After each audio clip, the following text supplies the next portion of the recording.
Welcome into the latest episode of Betting the Pitch, the MLB edition. I'm your host, real_G Warner, on Instagram, Patreon, Twitter, and on YouTube. I'm joined, as I am every Tuesday night, by @ABrooksBets. Today, we are doing a little bit different episode focused on the trade deadline. Plus, we will, of course, get you some best bets end of show. We're 14-2 entering our last show. Unfortunately, it did not go according to plan. Just brutal umpiring that really took @ABrooksBets 8-0 win streak down, unfortunately. But 8-1's not so bad. 89% will certainly get you done, or 82%. How you feeling @ABrooksBets?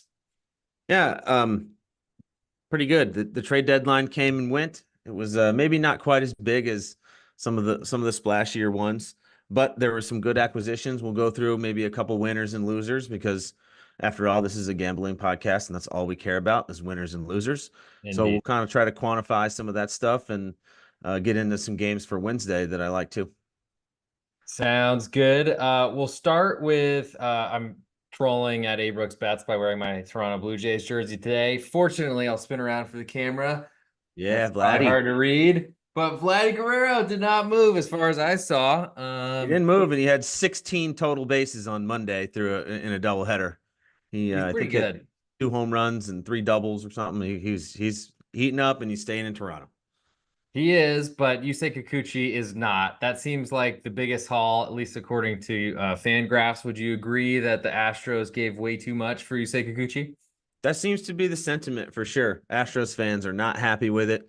I saw somebody asking for opinions on it, a Texas beat writer, and he every single comment was, "I can't believe they gave up Loperfido and one of their best pitching Loss. prospects." Loss, Yeah, yeah. yeah. I mean, so I don't know. Kikuchi's an average pitcher, and hopefully he gets them to where they want to go. But I'm not excited about handing Kikuchi the ball in a game 3 of anything. Hopefully, they can. Verlander gets back healthy. Hunter Brown keeps going, and he's also just a rental. So that's just for 2 months of his services. Hopefully 3. The Astros are thinking, but I wasn't thrilled with that deal for the Astros. Um, So I'll I take am. the other side. I'll take the other side of that one. I really love Yusei Kikuchi. He seemed to go down in flames Okay. as the Blue Jays playoff chances did. I don't know necessarily that he will turn it on and become some Cy Young Award potential because that's obviously too far down the line now. And who knows what that means for the rest of his career. But I really like him. I think he's one of the few lefties that really has a great fastball slider and a mixture of pitches that can really get outs against the best lineups in baseball. I was backing him a ton this year until the Blue Jays ended up hitting that iceberg and everyone died basically. But it does to me, I mean, it's hard to say, especially what these players will turn into. Loperfido didn't seem like much so far, but it's very early to judge that career. Joey Bloss is getting blasted as well. And I wonder if the Astros are seeing that they have a limited window to win this whole thing. So maybe that's part of why they did it. And of course, you can always second guess trades and things of that nature. But part of me wonders if just because there wasn't any starting pitching available on the trade market, or at least or less than expected, and so the Astros felt like they needed to pay a high price. Yeah, that makes sense. We'll see. That obviously, these next 2 months is going to be wins or losses for the Astros. I mean, they're going to know their return pretty quickly.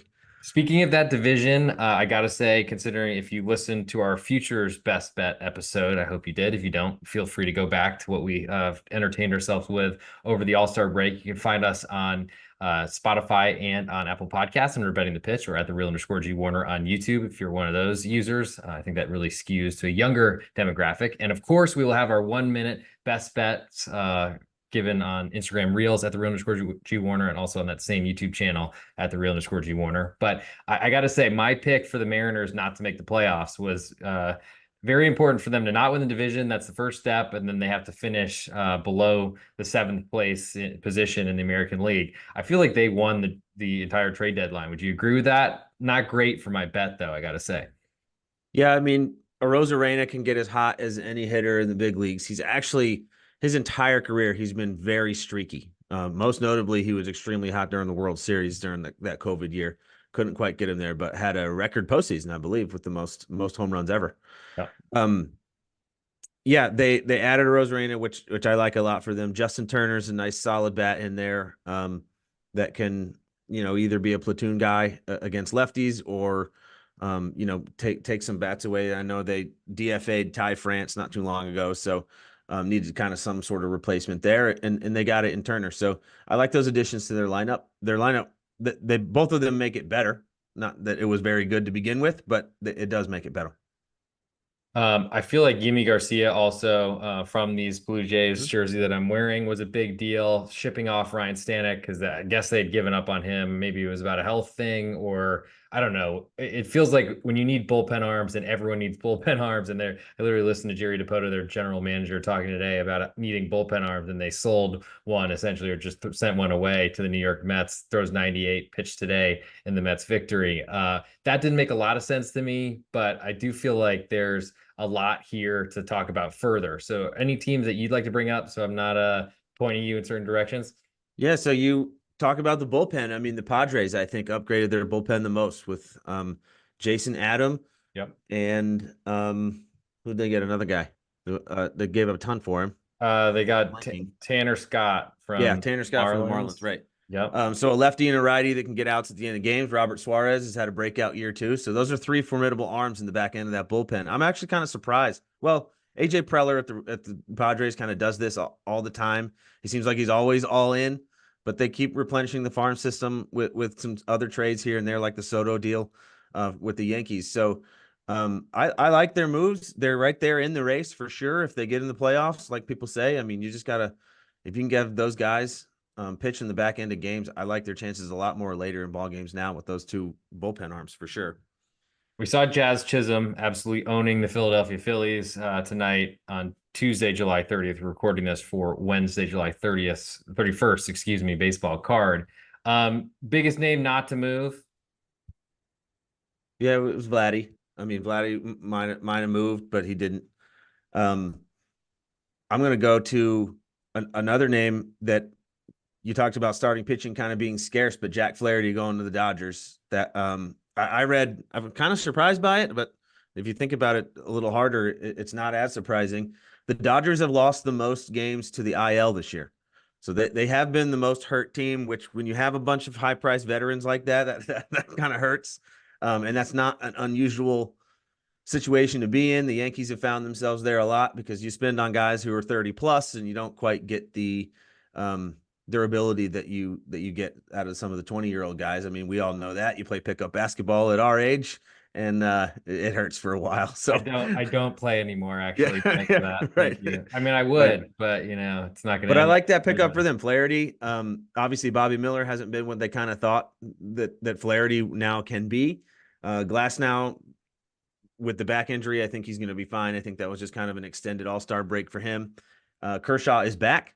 And hopefully, once they get there, they get Mookie Betts back in a couple weeks. I saw he's taking batting practice today. So some of these injuries that are getting healthy, like Mookie Betts, like a Jacob DeGrom for the Rangers, like they're kind of seeing that as a big bolster to their squad, which it obviously will be, without really having to move a bunch of prospects. So I think there's some contenders who kind of saw that and kept it going. Yet Jazz Chisholm will be exciting for the Yankees. That short port should play really well for him. They're going to have him play third base, I guess. Glaber doesn't want to move off the keystone there at second in a contract year, so he must be really feeling secure with whatever he's got coming. Based on He what? lead he Yikes. leads the league in errors or defensive runs, Lost, bad not saved. defense at second base. He leads the league in that. So I don't know what ground he's standing on, being a pending free agent, but Jazz will just move to third. So we'll see how that kind of experiment works out. He's never played third as a pro, or as a big leaguer. So It's way better than center field. He's yeah, also been better so far, made some good plays tonight in Philadelphia yeah. at third base. Part of why I said he's Three taking home runs in over. 4 games, and you can play anywhere. Not bad. Also, I mean, Gleyber Torres, I mean, I don't know what he's up to at this point in his career. I think the biggest, probably where I was going with this, and I expected you to take the bait, but you didn't. The biggest name I didn't see traded was Garrett Crochet. It's true. They traded everybody else though. And one, or not everybody else, but they traded Eloy Jimenez to the Orioles. I'm going to go ahead and call that a big win for the Orioles. And Okay. I don't really. Here's why. I'll tell you why I think it's a Speaking little of bit of injured speculation on my list part, but days, yeah, well, the okay. White Sox about 4 years ago were loaded with prospects and about to be the next biggest best thing. Yohan Moncada and it Luis wasn't even Robert, Rochea, it was Kopech and it was Luis um, Robert. Luis Robert and Benintendi and Eloy Jimenez was a big part of that. Silver Slugger in 2021. They've been losing for so long with that young core. I wonder what it's like for a guy who's going to go. Eloy Jimenez is not that old. He's going to get into this young clubhouse in the Orioles, and maybe winning's contagious. And he's got the tools. Obviously, he's not in a great park for hitting home runs with that extended fence they did a couple years ago at Camden Yards. But The I Great like Wall of Eloy and a winning Baltimore. culture.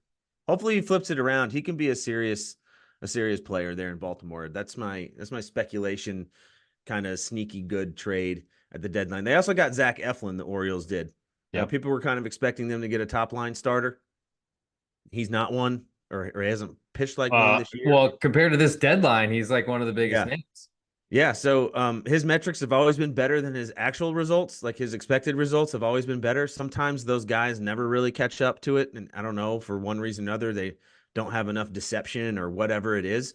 Their pitch mix isn't always quite right, or maybe they get some bad luck, quite more than others do. But I like Eflin, and as a 3 or 4 guy, he'll be pitching some postseason innings. So, the Orioles didn't have to do a ton. They're leading the division. They're pretty secure in the wild card. So, Eloy Jimenez could be an A plus, and Zach Eflin could be an A minus. Those are kind of good high ceiling ones where they're taking a swing at getting some serious impacts down the stretch. Yeah, I think Eloy, I mean, when he was rolling and he was hot as like the young new thing, I mean, I don't know if it's Ellie De La Cruz type of levels of hype, wasn't Lynn Sanity when I was in New York City, but it was pretty awesome. And I Yeah. think the Orioles will certainly be looking to get him back there. Now, biggest loser, I think, in the deadline, I mean, the White Sox traded what they could, but not moving Crochet, I think, was extremely poor form by them. But I've learned not to be surprised. I mean, to me, it was the White Sox and the Blue Jays back in the day that had these huge cores that were going to be the next best thing. A lot of people were betting. I think the White Sox, when I first started doing Major League Baseball podcasts, were like favorites to win the American League. And that was like one of the funnier things. Like, I don't even know that they made the playoffs. So it's been wild, a wild run. And maybe that's our rundown of the 2024 Major League Baseball trade deadline. We can get into our normal card. If you haven't, One more go little ahead. tidbit is Go ahead. teams like the Royals and teams like the Pirates did small things to make their teams better. And that never happened before the expanded postseason. So I'm baseball old school guys might not like it. I mean, it wasn't that long ago when you just won the pennant or you didn't, and you were in the World Series or you weren't. So they've expanded obviously the postseason in our lifetimes a lot since then, and then again in the last few years. I like it. It keeps everybody active. It gives a chance, a reason to fill the ballpark, which is the most beautiful ballpark in all the country, I think, in Pittsburgh. And then the Royals have a nice young core, and they added a couple pieces. So kudos for MLB kind of evolving and making it more teams exciting a little bit longer in the season. Before we close this, I'll say my sneaky acquisition. I'll let you reply to it if you'd like. I think Lane Thomas for the Cleveland Guardians was a Another example. huge Yep. pull.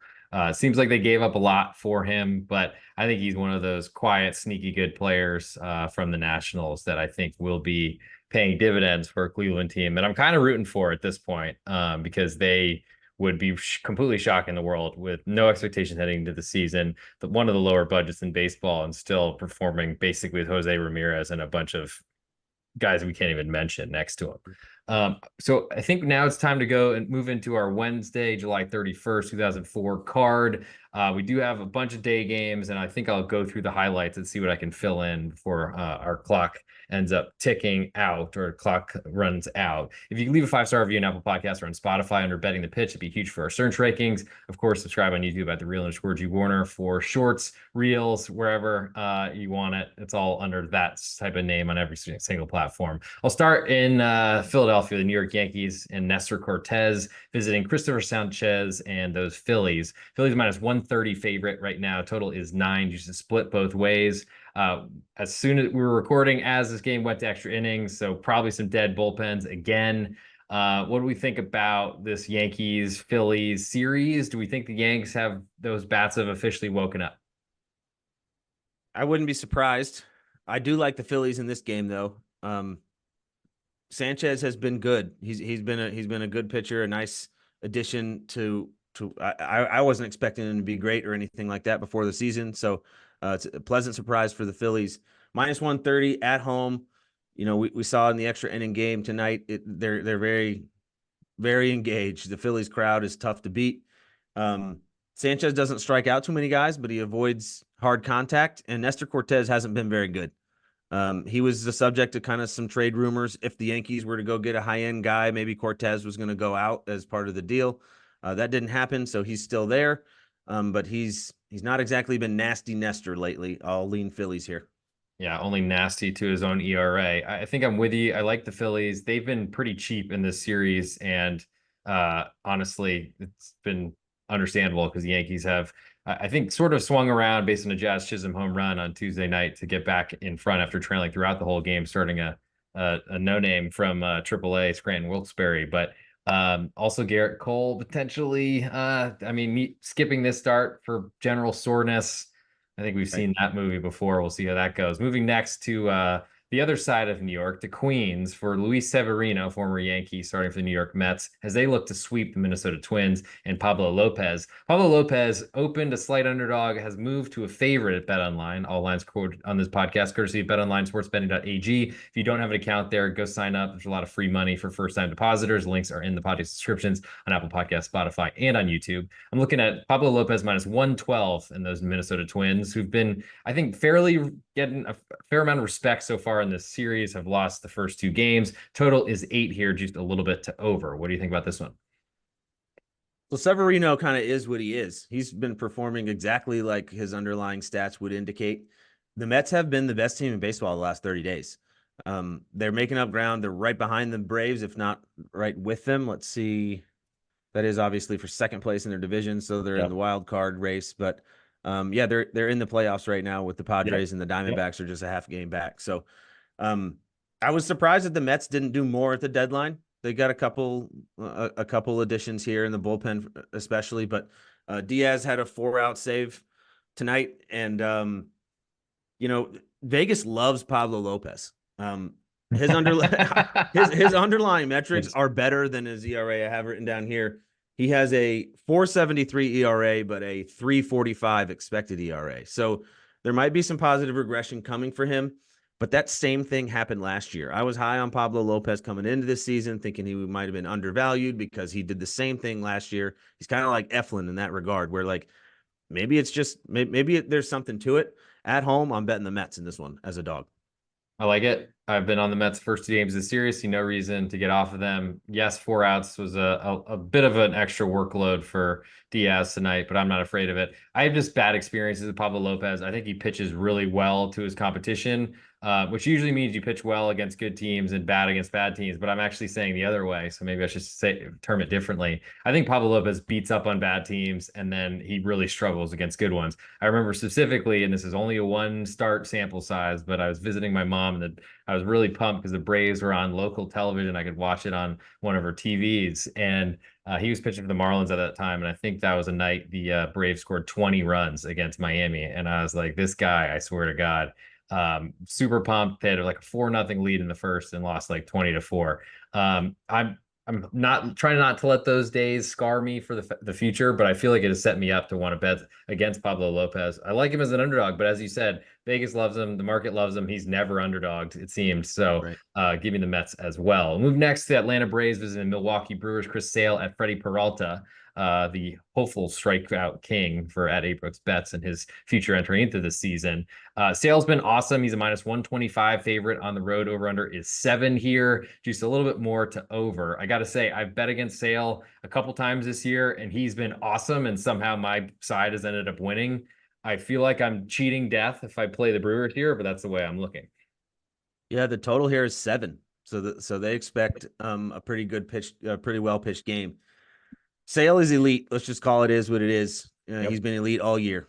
Yep. He's one of the top 5 guys you probably want in the postseason.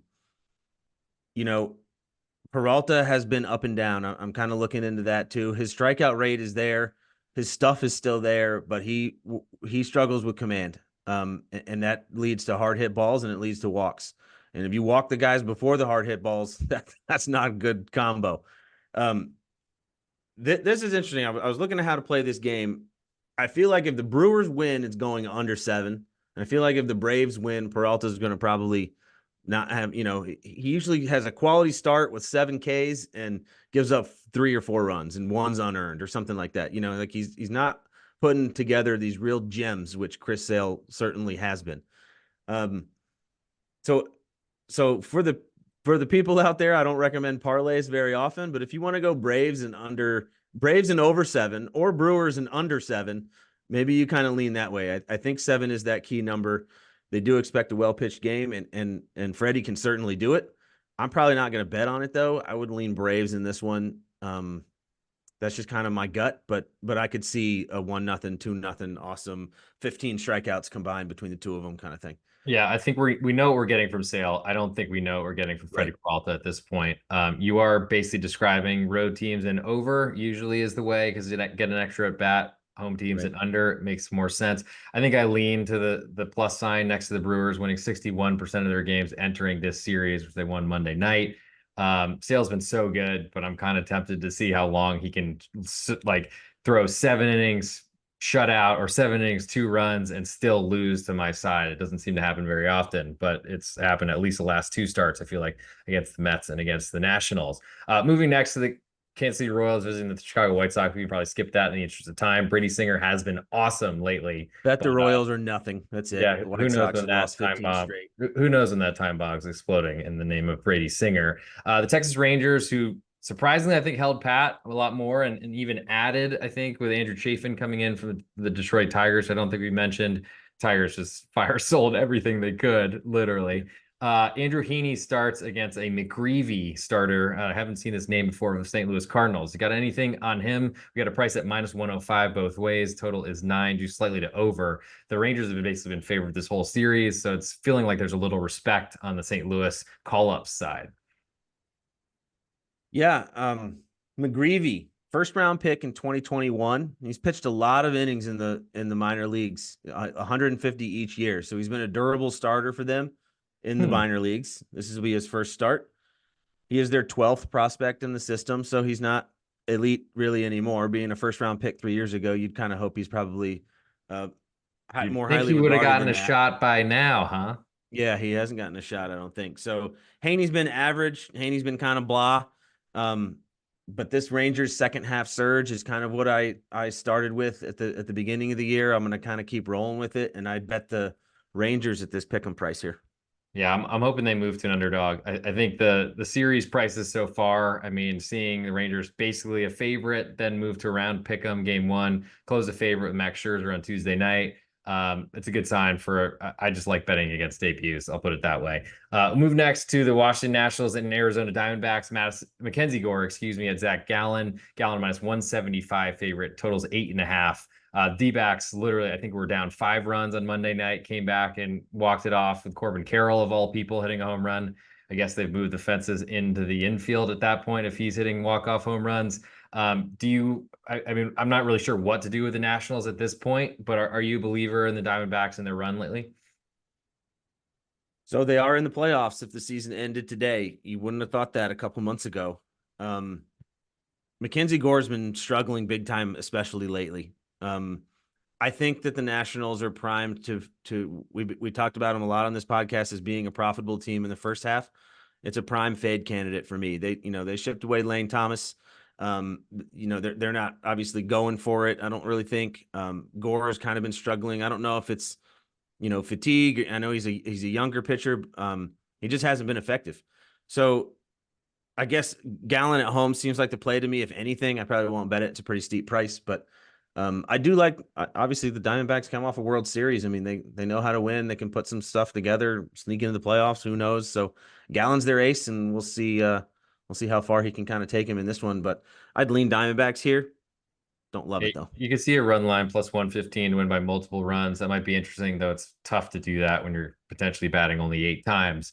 Zach Gallen, to me, though, I got to say, I don't advocate that. He has not been good. Was behind 3-0 to the Pirates in his last start. Was very fortunate walking 6 guys against the Cubs before that. But the Diamondbacks seem to bail him out every time. Maybe that's the the trademark of a very good offense. We'll see moving forward. Next, I think we got a pretty good game. Seattle Mariners visiting the Boston Red Sox. George Kirby at Brian Bayo. Two Red Sox fans, despite one wearing a Blue Jays jersey on this podcast, I guess, growing up. I've certainly lost my fanhood every day. Become less of a fan of anything besides sleep, I think. But Kirby, a minus 120 road favorite, totals 9.5, juiced more to over than to under. Brian Bayo's got all the stuff. I mean, every time I watch him, I'm amazed. He's adding 1 mile per hour in velocity on his pitches. I think from 97 to 98. I think I saw 99 his last start against the Yankees this past weekend. Yet he's a home underdog to Seattle, who all it took was to face the White Sox, get things turned around ish, but then won the trade deadline, I think. Yeah, I think they did win the trade deadline. The Red Sox didn't do anything except for get a backup catcher and then swap prospects with the Pirates. So, Bayo has struggled. You're right that his stuff seems to be there, but he's not. He's not the full package yet. Kirby doesn't walk anybody. We've talked about that. He's a pinpoint control guy. He's going to keep the ball around the zone. He's not going to make some crazy mistakes. I was watching the Red Sox today. I won't spoil it for you. Thank you. I don't know if Thank you're you. watching that, but No, I have not. It's on my golly, their defense is painful to watch. It's on It my has been all TV year. behind. Yes, I know that. No, I no know secret that there. because every time I bet them, I'm like, what have I done? It's something. So I like the Mariners in this one. This will be their, the last game of the series. They're short priced. They're on the road. Kirby's consistent. Bayo's not. I see some value here in the Mariners. Yeah, you're with the market, I think. Moving to the Cubs and the Reds, two teams that look like they have nothing to do with each other. Kyle Hendricks at Nick Lodolo. Lodolo minus 144 favorite. Over under is 9. You should split both ways, so no real indicator. I've been betting Kyle Hendricks a lot. I don't see a reason to stop doing that besides the Cubs just not being able to do anything offensively unless I bet the other team. Do you have any thoughts on Lodolo and whether he's going to turn into what everyone's expecting him to be? Yeah, you alluded to exactly kind of what I was talking about. Hendricks is trying to get back to a league average pitcher. He was obviously once way better than that. He was horrendous to start the year. I think they kind of shut him down or gave him a break or something, and then Sent he's him to come the back and bullpen. Said we don't sent him to the want bullpen. you. Yeah, unless Yeah. I think it was Shota Imanaga. When he gives up 10 runs, you can pitch, but that's about it. And that happened once this year. Yeah, so he's battling to league average. Lodolo's trying to take that next step to be an all-star. I like what I've seen out of him. It was a lower half injury kind of to start the year. He strikes out a lot of guys. I like the Reds at home here, and I don't mind the number minus 140, 144. So give me the Reds in this one. I know you like your Hendricks, but give me the Reds. It's funny because I don't. I've probably lost more money on against Kyle Hendricks than any pitcher in Major League Baseball. I think also two sneaky things here. Bullpens are great in this matchup. The Cubs, I think, have had the best bullpen in baseball, but then again, they also traded Mark Leiter, who was their best arm, highest leverage, and then all of a sudden was pitching in the 4th inning for a while. I don't know. Baseball's wild. No number on because Martin Perez is still on this list for the Pirates, who's been traded to the San Diego Padres at the Houston Astros, and Framber Valdez. We saw the Astros on Monday night blow a 2-1 lead in the 8th inning with Ryan Presley, and then lose in the 9th with Josh Hader. Any concerns for you in that Astros team? I mean, they brought in Kikuchi. That'll help their rotation, which has been like desperate for any sort of warm body that could actually throw a fastball. Do you feel like the Astros are like, I guess, because you have a play on the Rangers to win the division. Do you think the AL West is still up for grabs? Yeah, I do. I think it's up for grabs. I especially, and before Martin Perez was traded, I guess there was a number, and it was the Pirates plus 186. Yep. Astros minus 205. That seemed crazy high because they have the same win-loss record, the Pirates and the Astros do. They're kind of in different situations, obviously. One's expected to do better than the other. But I would love to throw a flyer on the Pirates if you get something like, 170 or more. Yeah, so this should get bigger, especially if it's a bullpen game for the Pirates. That does bring up some concerns. The Pirates don't score much, but I got to say, they're one of those teams where they're hanging around. They are like going to hold a lead if their bullpen gets in there. The Holderman, great name for a holder in the bullpen, into Chapman, into David Bednar is just one of the best threesomes out there. I mean, it's not the Devil's threesome, I guess. It's a good one, though. We'll move I guess last two games on this list that have lines, the Los Angeles Dodgers and Clayton Kershaw, who we've talked about earlier on the show. He visits Dylan Cease and the San Diego Padres, fresh off his no hitter, the second in the Padres history. Cease minus 125 favorite, total 7.5, juice slightly more to over. I'm pretty surprised to see the Padres a favorite. Doesn't really happen almost ever when the Dodgers are in town, but have no idea when Freddie Freeman's returning with his son ill. Mookie Betts still not in that lineup. And while the Dodgers do manipulate the IL, I think more than any other team in baseball, I don't think they're doing that with their lineup this year. Yeah, we're on the same page again. My first comment on this game is Kershaw and the Dodgers are an underdog. I mean, I don't know when's the last time Kershaw was an underdog? I mean, you think about it, obviously he's coming off the injury, but that's just something you don't see every day. The Padres are not backing down though. But both these teams were one of the more, probably the two most aggressive teams at the deadline.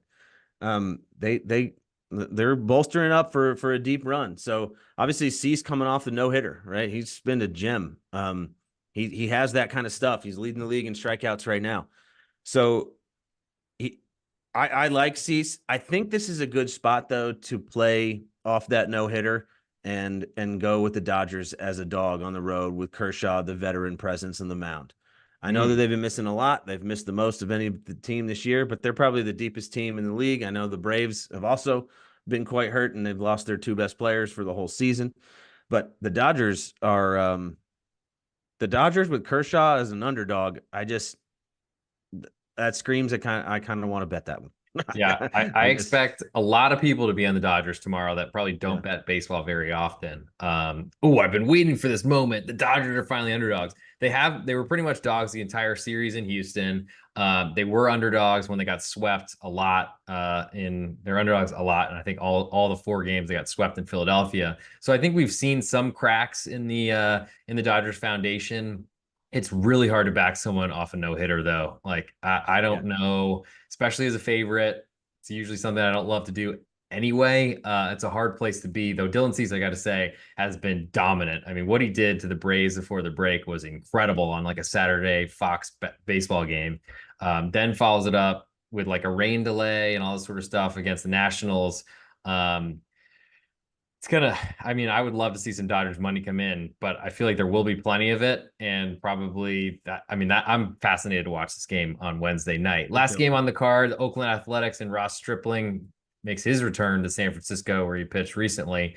And the San Francisco Giants start Logan Webb. Webb over a $2 favorite. I'm not as interested in the price for the spread in this game. Total 7.5, juice pretty heavily to over. We might see an 8 before first pitch is thrown. This is the last game we're covering before we get to our best bets. Give me some, I guess, color on Logan Webb. He's been an incredible pitcher for a lot of his career. I feel like I was pretty high on him before he kind of broke out, and then he's been delivering and delivering and delivering. Was kind of struggling into the All-Star break, got ripped apart in the All-Star game. I think took the loss in Arlington just a couple of Tuesdays ago. Now he's got a pretty soft landing spot in a great park to prevent home runs, where the Oakland Athletics is kind of what they do now, is they just swing for the fences and hope that the ball leaves. Are you concerned about Logan Webb moving forward? Do you think that he's going to fix control issues? Because that's not something we know from him. Yeah, I mean, he's kind of a one-trick pony really at this point, with just trying to pound the ball into the ground. He's a ground ball pitcher. He's a Derek Lowe. He's just, he's like a sinker baller for sure. Those guys can have great runs. Obviously, Derek Lowe's thrown a no-hitter. Those guys have good ceilings too, especially against a team like the Athletics. Like you said, they like kind of swinging for the fences. The Athletics actually held pat at the deadline a little more. So Rooker's still there. Langley's still there. Lawrence Butler has come on, and he was like otherworldly the last couple of weeks. So, I'm not saying that the Athletics are really going to compete with many teams coming down the stretch, but this one's kind of interesting to me at the over 7.5. A couple struggling offenses. The Giants definitely are kind of going in the wrong direction. Like you said, Logan Webb has not been great since the All-Star break, or really a little bit before it. I lean over 7.5 here. Not a ton of faith in Webb, but I think they're going to give him. He's going to give innings, right? Like he's a kind of an innings machine, and that might be what they kind of want to get through this season and line it up for next. Yeah, I think Ross Stripling plus 1.5 might be good because the Giants are always going to steal a win at the end, probably walk off. If it's not a home run, that walk off will pay you quite handsomely on a plus 1.5, only minus 125 right now on that run line. Before we get to our best bets, thank you all for tuning in, and please let us know if you've liked a trade deadline entry. I know at A Brooks Bets has been talking about trying to add some pop culture in these podcasts moving forward to make them not just specific game by game by game by game. Sometimes people want that. If you don't, Yeah. please leave a 5-star review and tell us what you want, and we will listen to the people. 5-star reviews are huge for search rankings, and if people are looking for baseball betting podcasts, that's the what gets us to the top of the list. We of course appreciate everyone who listens, downloads, subscribes, all those sort of things across the various platforms. But Apple Podcast, Spotify seem to be our best spots, but YouTube is growing, and we appreciate that. You might have seen one of my good friends at Natty Kate on giving us a best bet winner the other night. Don't worry, we'll still be doing Tuesday nights with at A Brooks Bets and at the real underscore G Warner. But if you like that, I'm sure she would. It'd I be thought good. I was replaced. Thought I was replaced for good. I think most people want that, I but wouldn't. Yeah, I'm sure they do. unfortunately, No offense taken, I promise. got it. Yes, I just have learned that people don't like to look at me as much as they like to look at her. So there we go. And if you haven't seen it, go check out the real underscore G Warner. Good reel from I guess Monday because that seemed to be a day that works for her and her schedule between modeling gigs. So for best bets on this episode, I got to remind of our records coming into this. We were in our last episode 14-2, last 16. We're now 14-4, last 18. At A Brooks Bets is 8-1, his last 9. That's pretty incredible. And from my math, I mean, I'm not too far off the pace, but a 6-2 compared to an 8-0 or 6-3 now compared to 8-1 does leave me 2 games behind. So at A Brooks Bets, you have the floor. What is your best bet on this Wednesday, July 31st episode? My best bet. The people wouldn't expect it. I got my Red Sox gear just around the corner, but I'm fading the Red Sox today. I'm going George Kirby. I've had enough of the infield defense. I've had enough of standing pat at the deadline and saying, "Oh, I don't know if we're going to be buyers or sellers." You trade Nick York for somebody, Nice, a nice. Priester who's a pitcher. Like, I mean, nothing happened. Everything's kind of the same. The Fenway group is frustrating at times. For a big market team like the Red Sox, we should have a top 5 everything all the time, right? I'm spoiled.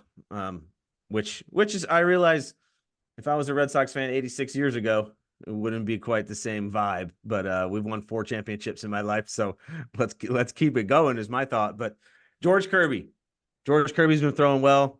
He does what he does. He induces soft contact. He stays right around the zone, which means that you can't get maybe, a fly ball to left field that pops over the monster is going to be a solo shot, right? If you don't walk guys and you don't put them on base. So I like that ballpark for Kirby. I like the direction the Mariners are going after the deadline with Rosarena and the other guys that they picked up. They're gunning for it. Good luck to them in the AL West, except for Griffin and my bets both.